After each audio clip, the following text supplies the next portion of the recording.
On a cold November evening in 1968, four men huddled together in a London studio, their eyes betraying exhaustion, tension, and the spark of genius. The Beatles were no longer the mop-topped lads from Liverpool. The world had seen them grow into musical pioneers, and this time, they weren't just making music, they were redefining it. What emerged from their sessions was not just an album, but a statement.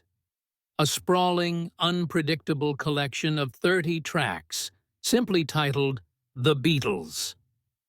Fans would come to call it the White Album, its blank cover as enigmatic as the music inside.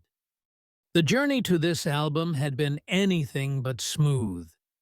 Earlier that year, the Fab Four had retreated to Rishikesh, India, to study meditation with the Maharishi Mahesh Yogi, seeking clarity and creative inspiration.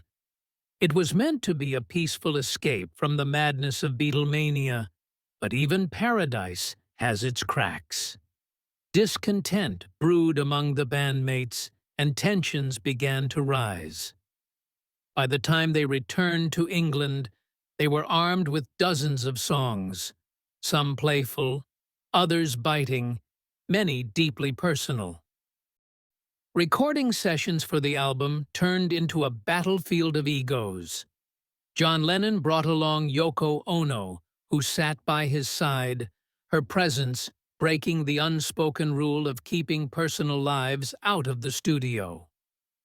Paul McCartney's relentless perfectionism clashed with George Harrison's growing frustration at being sidelined. Meanwhile, Ringo Starr felt so overshadowed that he briefly left the band, only to return to the warmth of his drum kit after some much-needed apologies. Yet, amidst the chaos, their creative brilliance shone brighter than ever. Musically, the White Album was unlike anything they or anyone else had attempted before. It leapt across genres, from raw rock to delicate ballads, surreal soundscapes to cheeky parodies. Tracks like Back in the USSR and While My Guitar Gently Weeps revealed a band willing to experiment fearlessly, even if it meant stepping on each other's toes. For fans, the album felt like a treasure chest, scattered, chaotic, but undeniably rich. It mirrored the turbulent spirit of 1968, a year of protests, assassinations, and societal upheaval. When the album finally dropped on November 22, 1968, reactions were as varied as the songs themselves.